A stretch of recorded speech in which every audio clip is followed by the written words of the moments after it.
You spend like 3 hours crafting this perfect LinkedIn carousel. You know the drill. Oh, You absolutely. got the custom graphics, the really compelling hook, all those well-researched data points. Yeah, you've put in the work. Exactly. And then you drop it into your scheduling app. You queue it up for, I don't know, Monday at 8 a.m., and you log off for the weekend feeling like an absolute productivity genius. You've completely conquered the content beast. Right. But then Monday rolls around, you grab your coffee, open your analytics dashboard to, bask in the engagement, and you have exactly 4 impressions. Oh, man. Brutal. No comments. Just like one sympathy like from a coworker.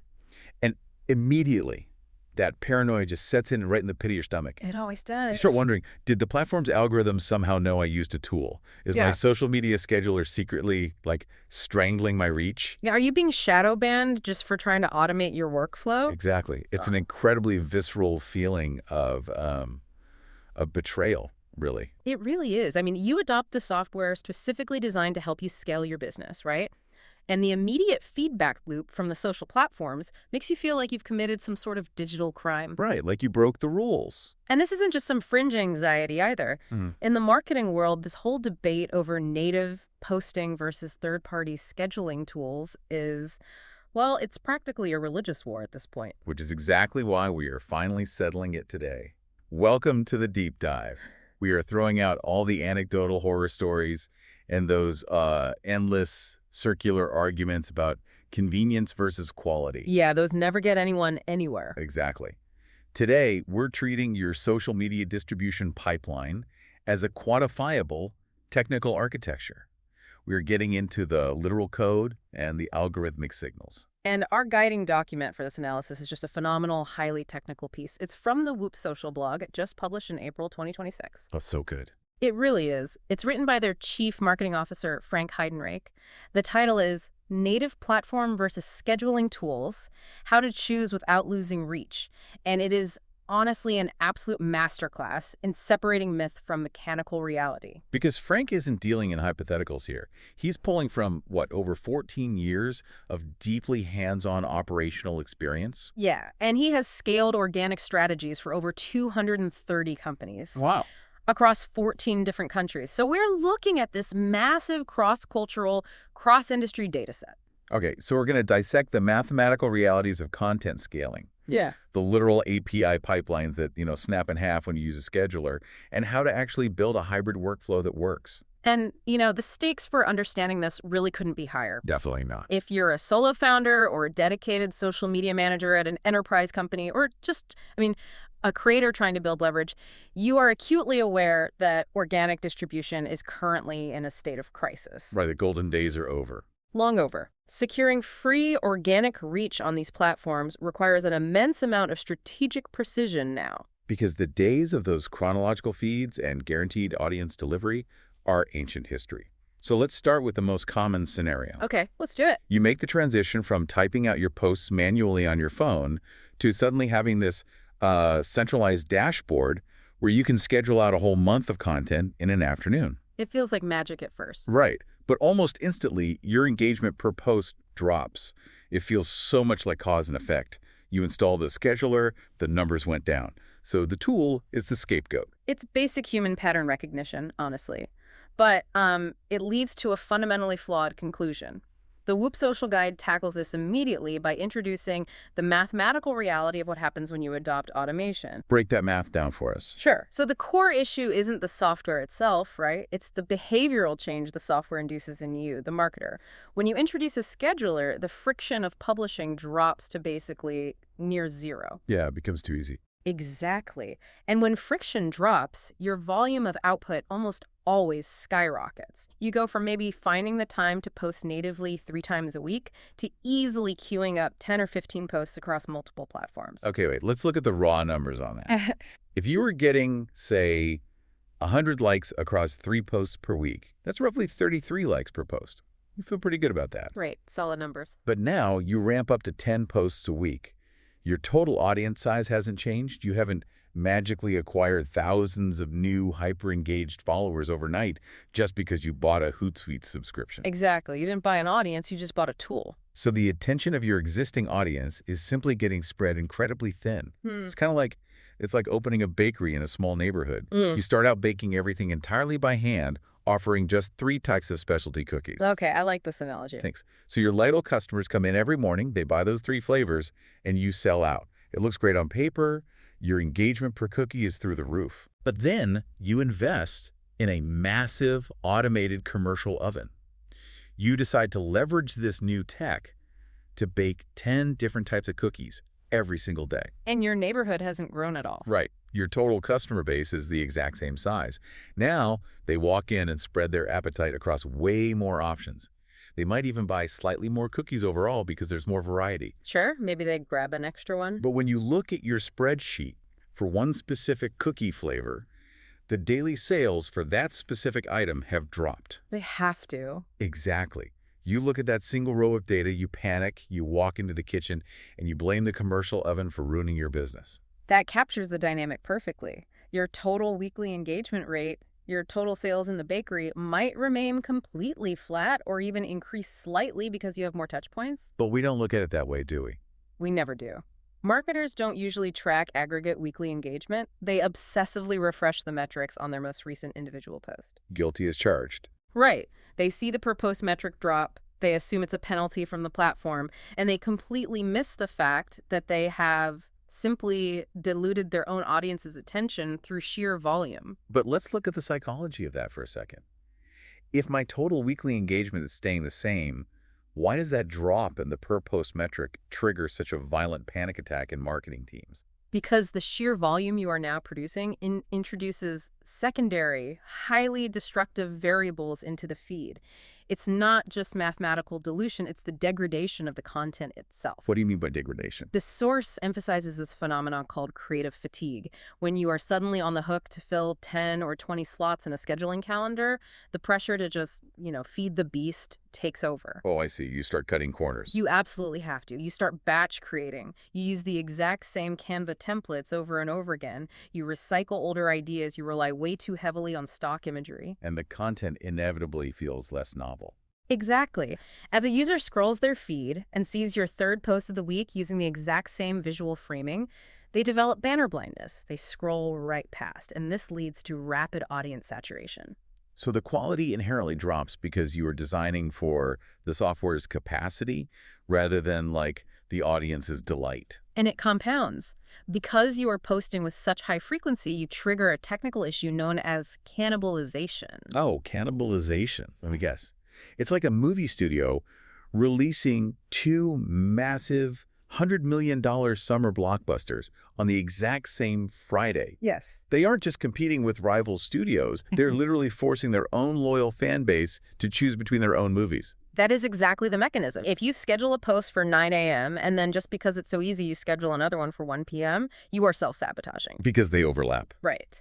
That 1 p.m. post enters the algorithmic feed and begins actively competing for the attention of the exact same user who might still be seeing your 9 a.m. post surfacing. The algorithm looks at both, realizes they are from the same creator, and will often suppress one just to maintain diversity in the user's feed. So you are fighting a two-front war against your own content. You have this brutal combination.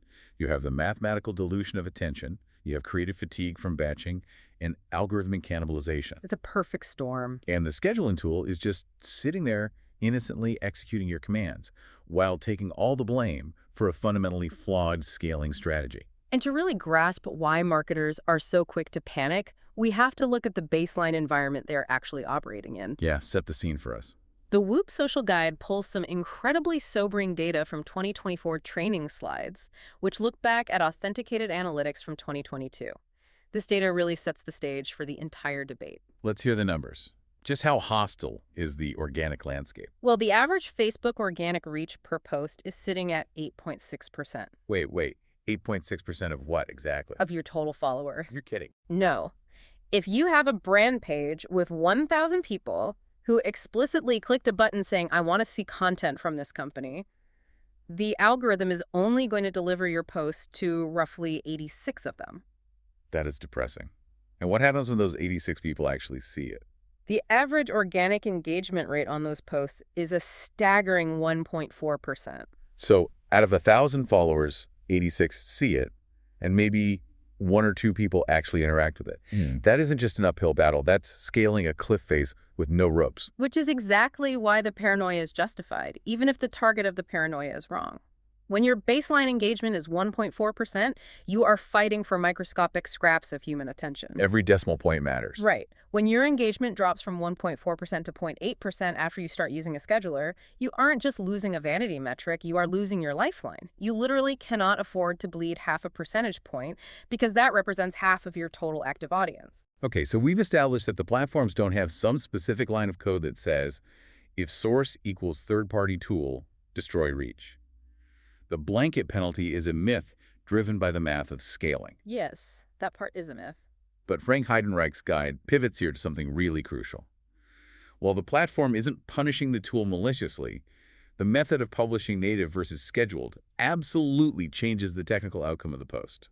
This is where we have to zoom in from broad strategy to the, millisecond by millisecond reality of how an algorithmic feed operates. Because what every social media algorithm is ravenous for, above all else, is what the source defines as the freshness bump. Okay, walk us through the timeline of a post. I hit publish.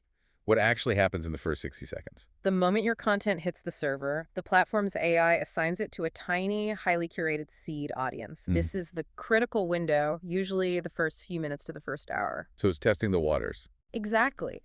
The algorithm is essentially putting your content on trial. It serves the post to this seed group and watches their reaction with intense scrutiny.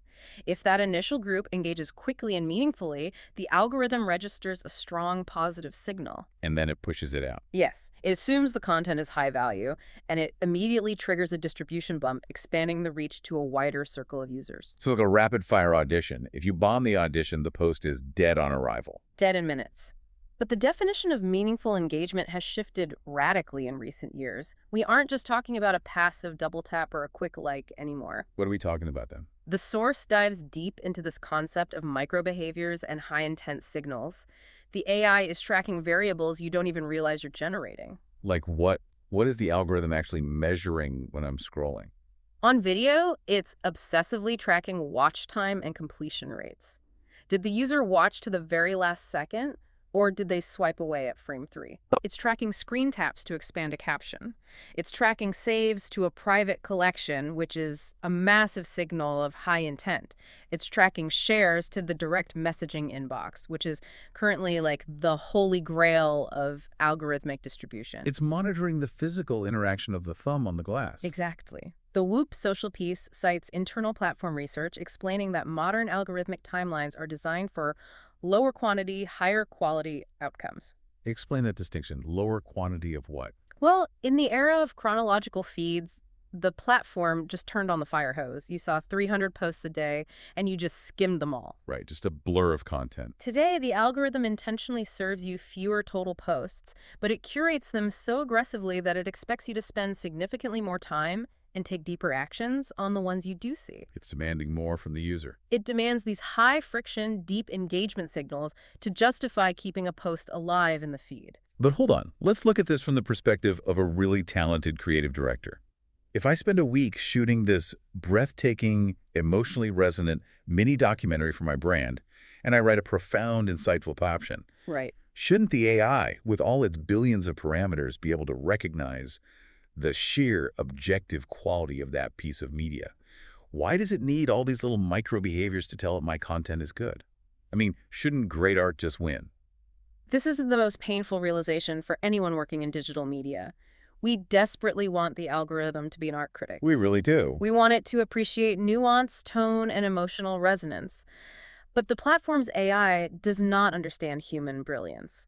It cannot feel the pathos in your video. It doesn't comprehend the wit in your copywriting. It's just a machine parsing zeros and ones. It only understands data signals, period. Yeah. If a user watches your breathtaking documentary, feels deeply moved to their core, and simply puts their phone down to reflect on life. That sounds like a profound human moment.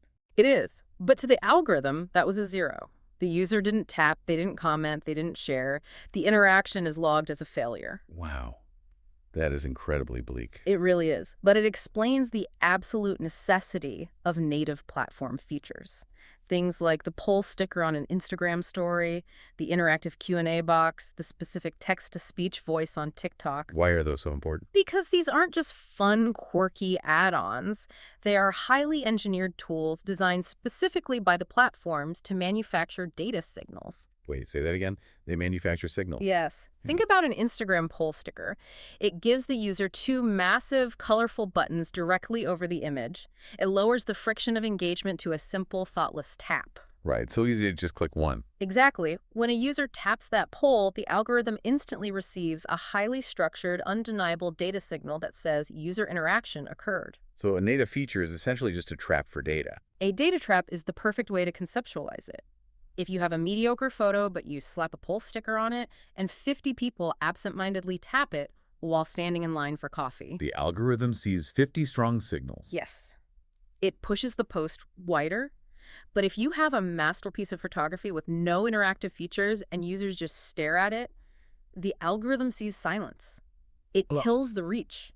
So connecting this back to the main debate, if I am publishing all my content through a centralized scheduling dashboard, and that dashboard does not support adding these native poll stickers or interactive data traps, Which they usually don't. right, I am actively starving the algorithm of the exact data it needs to promote my post during that critical first-hour audition. You are sending your content into the arena completely unarmed. You are relying entirely on the user taking the initiative to write a long, thoughtful comment, which is a very high-friction, rare action, instead of giving them a low-friction tool to generate the signal for you. So you lose the micro-engagement. Yes, which means you lose the freshness bump, which means your reach flatlines. That reframes the entire conversation. It's not about the platform looking at your scheduler and deciding to punish you. It's about the scheduler chemically stripping away the specific ingredients the algorithm uses to measure success. Exactly. Which naturally leads us to the technical mechanics of this pipeline. When I authorize my scheduling app to post to my LinkedIn or my TikTok, what is actually happening behind the scenes, and why are those features stripped away? To understand that, we have to look at the architecture of native design and the reality of application programming interfaces, or APIs. Right, the infamous API. An API is essentially the digital bridge that allows two completely different pieces of software to talk to each other. Let's make that concrete. How does the API actually function in this scenario? Think of an API as a literal translator sitting in a soundproof booth between your scheduling tool and the social media platform. Your scheduling dashboard speaks one programming language, and Instagram servers speak another. Okay, I'm tracking. When you hit schedule, your tool sends a data packet to the translator.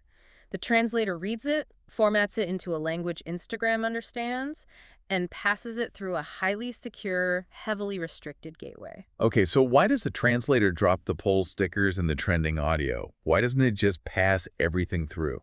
Because the platforms themselves restrict the translator's vocabulary.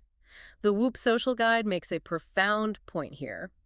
The most addictive, high-signal creative formats are deliberately designed to be constructed inside the native app, not imported into it from an external source. They want you in the app. The platforms are building walled gardens. They want you inside their house. Always. When TikTok rolls out a massive new feature, like a revolutionary way to sync audio tracks to video cuts, they build that functionality directly into their own native camera interface. Right, it's a selling point for using the app. They want you, the creator, spending 2 hours inside their app testing it out. They have absolutely zero financial incentive to immediately build a backdoor into the API so that a third-party scheduler can use that feature without you ever opening TikTok. So the API, the translator in the booth, is intentionally kept a few steps behind. It is a permanent second-class citizen. The API will always lag behind the native app's capabilities, sometimes by months, sometimes by years, and for some features, access will be permanently denied. Wow. And the source provides a remarkably detailed breakdown of the specific collateral damage you suffer when you rely entirely on that API translator. Let's go platform by platform. What are we losing when we refuse to open the native apps? Let's start with Instagram. According to the guide, the list for Instagram is staggering. Through a standard scheduling API, you generally lose the ability to deploy polls, quizzes, emoji sliders, and the Ask Me a Question stickers in stories. That's a huge loss for engagement. It is. You also lose access to native collabs, where you co-author a post with another brand or creator to share their audience. You lose the ability to seamlessly integrate the platform's massive library of trending music. Which is like the entire engine of Reels right now. Exactly. And critically for product-based businesses, you often lose the ability to execute seamless product catalog tagging directly on the visual asset. That is massive. No. What about TikTok? The entire culture of TikTok is based on in-app trends. Which is why scheduling TikToks via a third-party tool is arguably the most damaging. The platform's distribution is inextricably linked to its proprietary editing culture. So what gets stripped out there? Through the API, you lose the ability to attach trending audio at the precise moment of publishing to catch a viral wave. You lose the native text-to-speech voices. You lose access to CapCut templates integration. Owie. And you completely lose the ability to duet or remix existing content, which is a foundational way to piggyback on organic reach on TikTok. And LinkedIn. Because for our B2B listeners, LinkedIn is the primary engine. Even LinkedIn, which feels more straightforward, heavily restricts its API. The source notes that scheduling tools frequently struggle to render accurate, compelling link previews. I hate when that happens. It looks so unprofessional. But more importantly, you generally cannot schedule native document, post those multi-page PDF carousels that users click through. Oh, the carousels. Those carousels are currently the highest performing organic format on the platform because every single click to the next slide registers as a massive data signal to the algorithm. Because it's a high-friction tap. The data trap we talked about. Yeah. And you can't build that trap through the scheduler. Correct. And just to round it out, on Facebook, you lose complex post-customization and robust multi-product tagging capabilities. Okay, listening to all this, it sounds like buying a $200,000 luxury sports car. It has a custom surround sound system, heated leather seats, a highly tuned suspension, and a turbo boost. Sounds nice. Right. But because you want to save time, you refuse to sit in the driver's seat. Instead, you hook up a cheap plastic remote control from a mile away. The remote control can make the car go forward, and it can make it turn left and right, but you can't turn on the radio. You can't activate the heated seats. You definitely can't engage the turbo. It's just driving a shell. Exactly. You own a high-performance machine, but you are operating it with the bluntest, most primitive interface imaginable. That is the perfect analogy for the API pipeline. You are structurally disconnected from the nuanced features that actually drive the vehicle.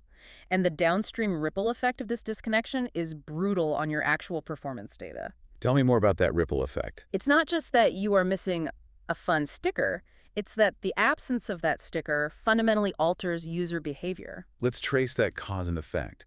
What happens to the user when the features are missing? Take short-form video. If you schedule a Reel or a TikTok and you have to use royalty-free stock music because the API blocked trending audio, your video suddenly sounds drastically different from the 10 videos the user just watched before yours. The cultural cadence is off. The vibe is totally sterile. And the immediate result, the user's thumb twitches. They swipe away 3 seconds earlier than they normally would. And the algorithm notices. Your completion rate plummets, the algorithm reads the negative signal, and the post dies. And then what about the e-commerce side?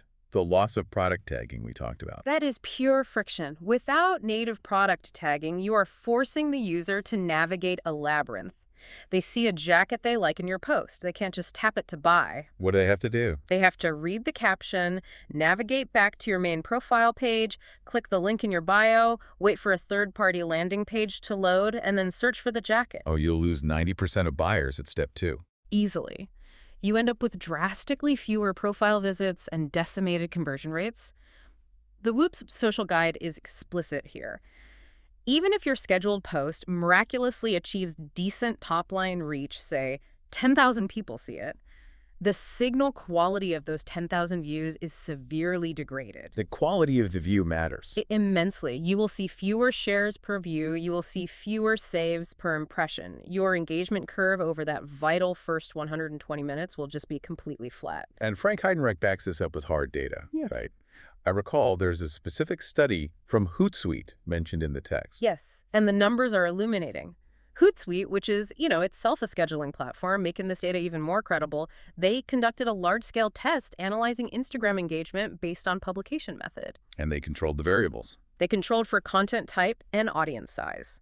When posts were published manually, utilizing the native app environment, the median engagement rate was 8.19%. Over 8%, that's strong. But when identical content strategies were routed through their own scheduling API, the engagement rate dropped to 6.44%. Wow. going from 8.19% to 6.44%. In the context of a massive brand, that's not a rounding error. That's a catastrophic drop in reach. It is a massive margin of lost opportunity. And it perfectly illustrates the silent tax you pay for driving the sports car with the remote control. You lose the micro-engagements that compound into major algorithmic distribution. Okay, so starving the algorithm of engagement data is the slow, agonizing way a scheduler kills your reach.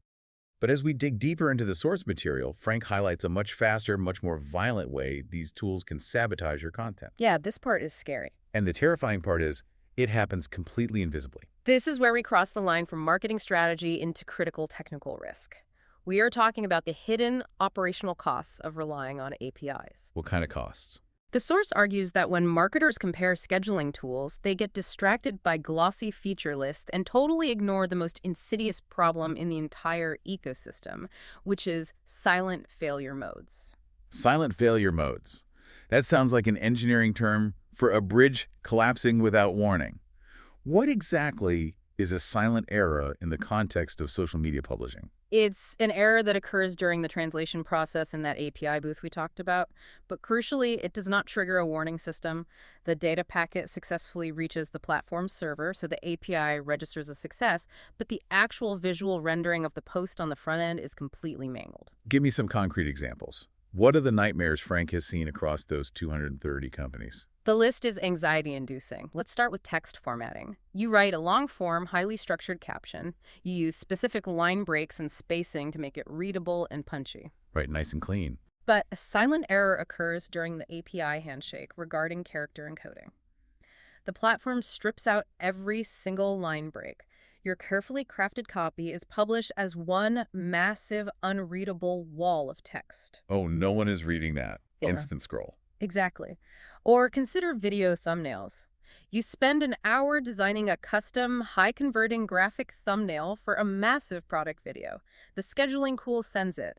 The platform receives the video but drops the thumbnail file. Oh, I've seen this happen. The post goes live, and the cover image is just a blurry, random frame of someone mid-blink from the middle of the video. Your click-through rate is instantly destroyed. What about links? That has to be the most fragile part of the payload. Broken link previews are rampant. You paste a URL to a major news feature about your company. You expect it to populate with the beautiful featured image and the bold headline. Right, that's the whole point of posting the link. But the API fails to trigger the platform's web scraper. The post goes live as just a raw, ugly string of blue URL text floating in empty space. It looks like a spam bot posted it. And visual assets.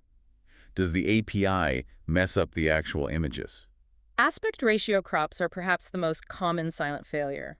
You schedule a stunning 4x5 portrait image for Instagram, but the scheduling tool's API parameters are slightly outdated.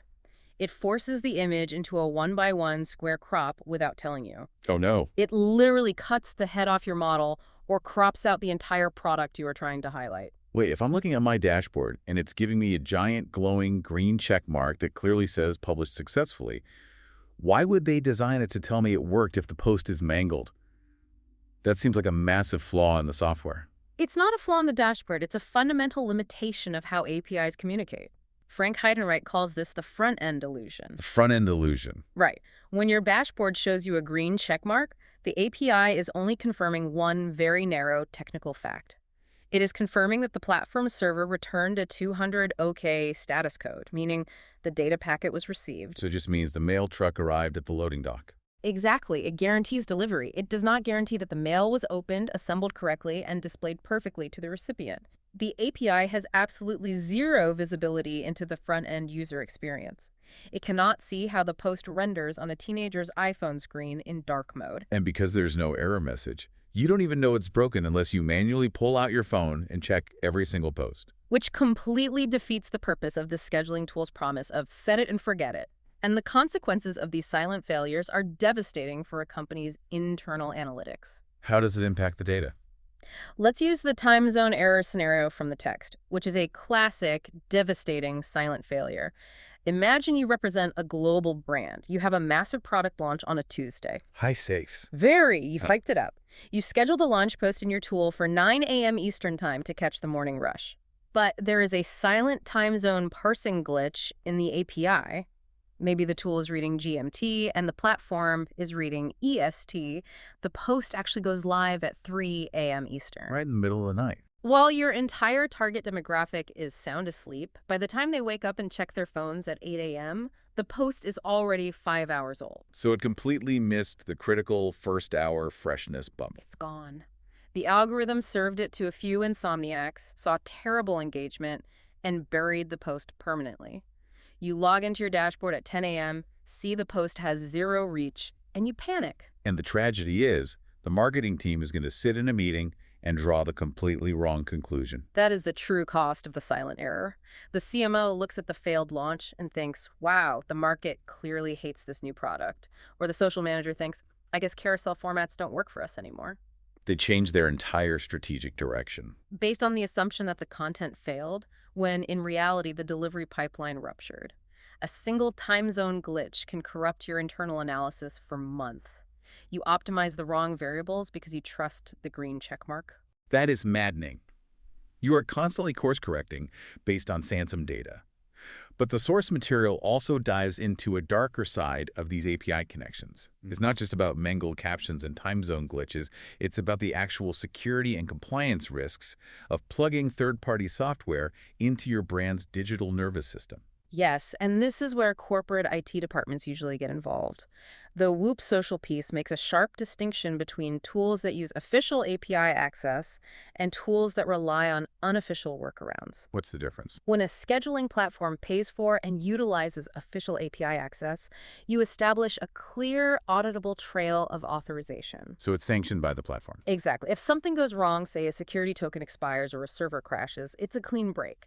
The scheduling tool stops working, it sends you an error message telling you to re-authenticate your login, and you fix it. The worst outcome is a missed post. But not all scheduling tools play by those rules. No, the ecosystem is incredibly fragmented.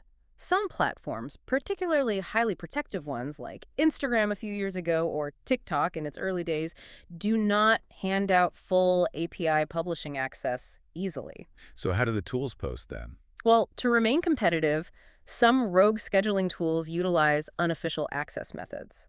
The most common is a password-based workaround. How does that work, technically? Instead of using a secure, authorized data handshake, you literally give the scheduling tool your username and password. The tool then programs a headless browser, essentially a ghost bot, to log into the social media platform pretending to be a human sitting at a computer. Wait, what? Yeah, it clicks the buttons and uploads the photo via the web interface. No, we're literally deploying a bot to trick the platform. You are actively violating the platform's terms of service. Yeah. And the platforms invest billions of dollars into AI specifically designed to hunt down and terminate bot behavior to combat spam and political manipulation. So what happens when Instagram's AI catches you're scheduling a bot? The breaking point is violent and immediate. The source outlines the escalation. First, you get hit with forced, continuous password resets. Then, you are temporarily restricted from posting or commenting. It's bad enough. And in the worst-case scenario, the platform's security protocol views the automated login from a foreign server as a hostile takeover attempt, and it permanently locks or deletes your account. Imagine explaining that to the CEO. We lost our entire million-follower brand page during Black Friday week because I tried to save 15 minutes by using a cheap scheduler. It is an existential risk to the business. Okay, so let's summarize the minefield we have walked through so far. If you embrace scheduling tools blindly, you might trigger mathematical dilution by overposting. You might starve the algorithm of its precious micro-engagement data by losing native features like polls and sounds. Right. You might fall victim to silent formatting errors that warp your strategic data. And if you use the wrong tool, you might trigger a security protocol that vaporizes your account. With all of these volatile, invisible variables interacting at once, how on earth is a marketer supposed to figure out what is actually happening to their specific account? How do you isolate the truth from the noise? You have to stop guessing and start measuring. This brings us to the methodology laid out in the Whoop Social article. Frank doesn't just diagnose the disease. He provides a rigorous blueprint for running a clean, mathematically sound A/B test on your own publishing pipeline. So you don't have to rely on broad industry averages. Exactly. You can prove exactly how your specific audience reacts to automation. I love a good scientific method. Yeah. Walk us through the blueprint. If I want to test native versus scheduled next week, what are the rules of engagement? The foundational rule of any A/B test is controlling your variables to isolate the specific mechanism you are testing. In this case, the mechanism is the method of delivery. Therefore, every other aspect of the post must be identical. So we can't test a funny, highly edited TikTok video posted natively against a boring, text-only graphic scheduled through a tool. Precisely. If you do that, and the TikTok wins, you don't know if it won because it was native or if it won because video inherently outperforms text. The source stresses that you must keep the content format identical. Video versus video. Image versus image. What about the copy and the timing? The caption length, tone, and hook structure need to be mirrored. And crucially, the posting environment must be identical.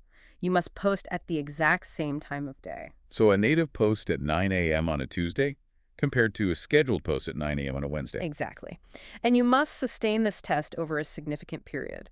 The guide recommends toggling between native and tool-based publishing for a minimum of 2 to 4 weeks. Why does it take a month? Why can't I just run it for 3 days and look at the numbers?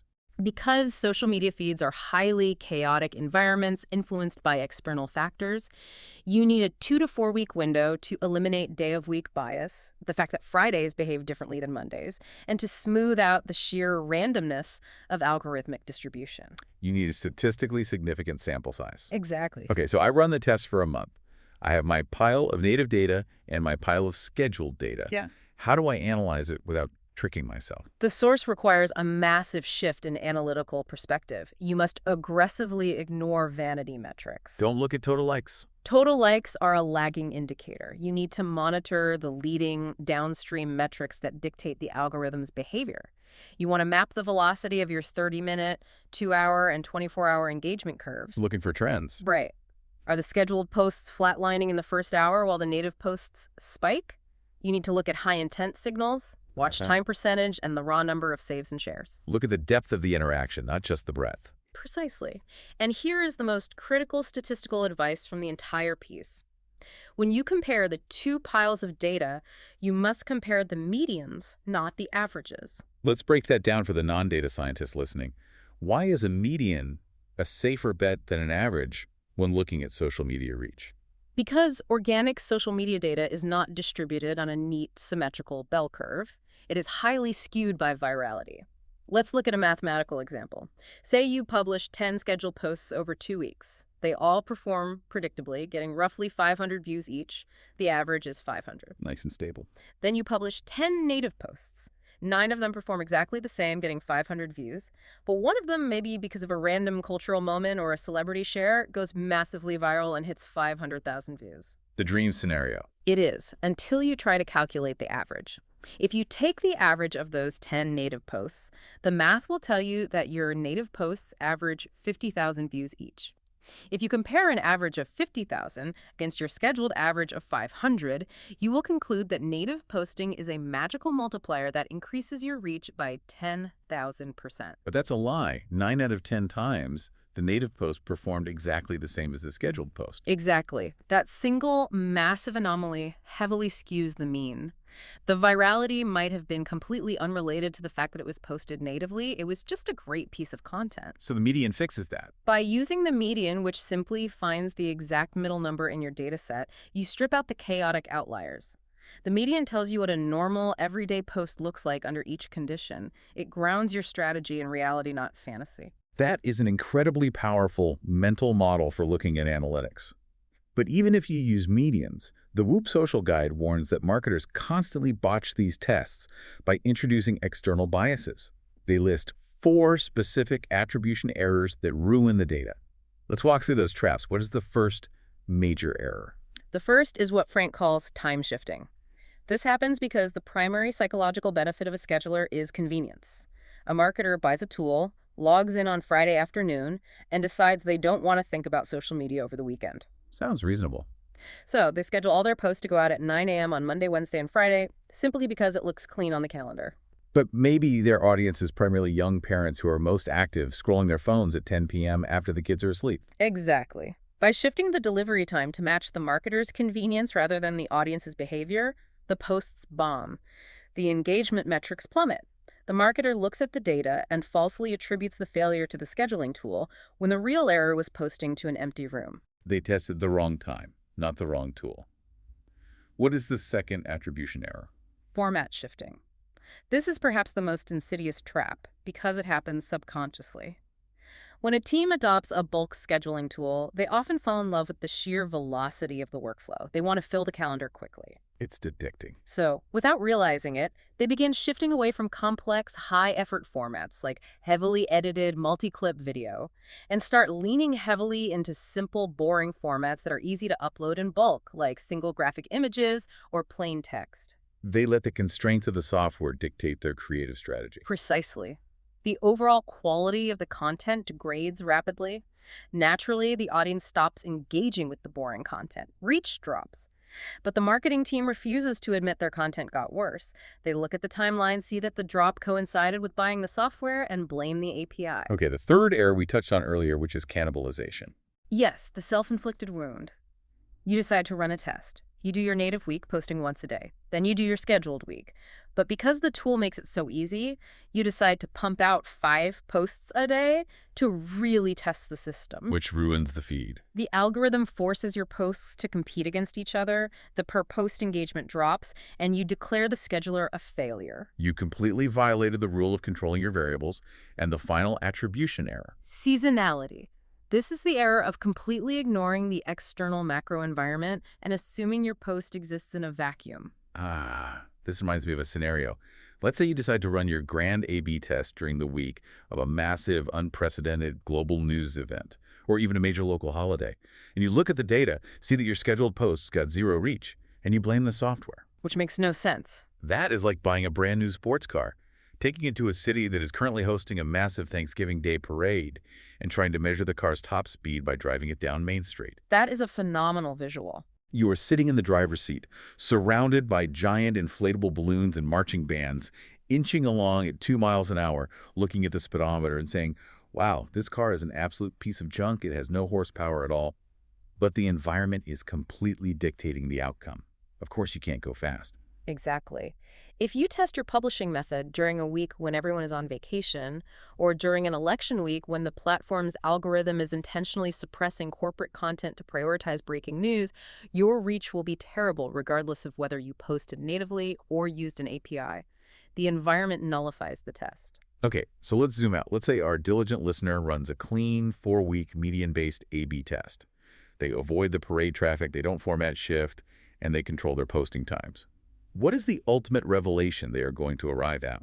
Because based on this deep dive, it seems obvious that they won't find a silver bullet. No silver bullets here. They're going to realize they desperately need both tools. They need native posting for the algorithmic edge, and they need schedulers to prevent operational burnout. That is the inevitable conclusion of any mathematically sound test. The answer is never black and white. It is a demand for a highly structured, intentional hybrid approach. And this brings us to the final and arguably most crucial segment of our deep dive, building the blended strategy. Frank Heidenreich's doesn't leave us hanging. He provides a concrete operational framework. The ultimate blueprint. The guide lays out 6 specific decision factors, a literal checklist for determining exactly how to publish any given piece of content. Let's break this down. Let's imagine a scenario to make it real. Let's say we have a B2B software company, CloudStream, and they're launching a massive new AI feature. How do they use these 6 factors to build their workflow? The first factor is the number of channels. Where does this content need to exist? If CloudStream is launching a major white paper that needs to hit LinkedIn, X, Facebook, and a corporate Pinterest account simultaneously, trying to log into 4 different native apps and format 4 different posts is a massive logistical bottleneck. For multi-channel blasts, the API efficiency usually outweighs the minor engagement dip. Factor 2 is the quantity of posts per week. Is CloudStream doing a slow, prestige drip of 2 highly produced videos a week? Or are they a high-volume media arm pushing out 30 micro updates a week? Volume demands automation. You can't natively post 30 times a week without losing your mind. Factor 3 is approval requirements. This is massive for corporate teams. Does a legal department, a compliance officer, or an external client need to physically sign off on the exact wording of a post before it goes live? Native apps are notoriously terrible for workflow. You can't easily send an Instagram story draft to a lawyer. Exactly. Schedulers provide the necessary audit trails and approval gates. Factor 4 is the level of brand risk. If a typo happens or a link breaks, what is the blast radius? Is it a mildly embarrassing meme, or is it the link to register for the flagship user conference where a broken URL means hundreds of thousands of dollars in lost pipeline? High risk requires high control. Factor 5 is content format forgiveness. This requires understanding the fragility of your media. A simple text post on LinkedIn is highly forgiving. If the spacing is slightly off, the core message survives. What's unforgiving then? A complex TikTok video with 3 synced audio tracks, timed text overlays, and specific visual transitions. That format is incredibly unforgiving. One API glitch destroys the entire asset. So unforgiving formats demand native execution. And the final factor. Required analytics. Does the CMO require a beautifully formatted, standardized PDF report comparing cross-platform metrics every Friday morning? Scheduling tools aggregate that data instantly. Native apps force you to manually scrape data from 4 different interfaces into a spreadsheet. Okay, so applying those 6 factors to our hypothetical company, CloudStream, let's draw the hard operational lines. When should their social media manager absolutely positively close the dashboard, open the native app on their phone, and do it by hand? You build a dedicated native bucket. According to the framework, you go native for high-touch formats. Short-form video is the undisputed king here. Because algorithms prioritize audio trends and in-app editing features, video must be handled natively to maximize the completion rate. What else goes in the native bucket? Community-first moments. If CloudStream is responding to a trending industry topic in real time, or running a live Q&A using the question sticker on Instagram stories, you cannot schedule that interaction. It requires the native data traps. And the high-risk stuff we mentioned. The 1 day of revenue rule. If CloudStream is launching the AI feature and the primary call to action is a link that drives demo signups, that is a high-risk post. You do not trust the API translator with that link. You post it natively so you can physically verify the preview image and click the link yourself the second it goes live. The source also mentions native is best for iteration, right? Yes, iteration is crucial for growth. If CloudStream's marketing team is actively experimenting with different video hooks or contrasting thumbnail designs, they need pure, uncorrupted feedback from the algorithm. They need to know exactly how the content performed in that critical first 120 minutes without worrying if a silent API error skewed the data. It gives you clean data. You remove the API friction so you can read the true signal and adjust tomorrow's strategy. Okay, that is a very clear mandate for the native bucket. High-touch video, real-time community, high-risk launches, and strategic iteration. So what goes into the scheduler? When do we lean heavily into automation? The scheduler becomes the engine for your foundational content, the low-risk, repetitive educational material that needs to maintain your baseline presence across multiple platforms. If CloudStream is repurposing an old blog post into 5 distinct quotes for LinkedIn and X, that goes in the scheduler. Because managing that manual copy-pasting is a waste of human potential. It is a staggering waste of resources. And the Whoop Social article highlights external research from 2025 to prove just how damaging this is to marketing departments. Let's look at the bandwidth data. The study surveyed social marketers about their operational capacity. Nearly half reported having insufficient bandwidth to achieve their goals, but the truly shocking statistic is why they lack bandwidth. A massive 63% of marketers cited manual, repetitive tasks as the primary roadblock preventing them from working on high-impact strategic projects. 53%. That means the majority of the people hired to be creative strategists and community builders are so bogged down in the administrative misery of copying text from a Google Doc, texting an image to their phone, and manually typing it into an app that they literally do not have the time or the mental energy to brainstorm a brilliant campaign. They are trapped in the mechanical labor of publishing rather than the intellectual labor of marketing. The scheduler is the tool that frees them from that trap. But I want to challenge the reality of executing this. Because when you describe this hybrid approach, managing a highly regimented native bucket while simultaneously feeding a bulk scheduling machine, it sounds incredibly complex. It's not easy. I have to monitor a software dashboard for my foundational posts, but I also have to remember to pull out my iPhone at 2 p.m. to natively post a reel. Am I not just doubling my operational complexity and cognitive load? That is the exact danger of a hybrid system if it lacks discipline. It can easily devolve into chaos. Frank Heidenreich anticipates this, which is why he introduces a final operational framework to hold it all together. He calls it the rule and the routine. The rule and the routine. Let's hear it. The philosophy is simple.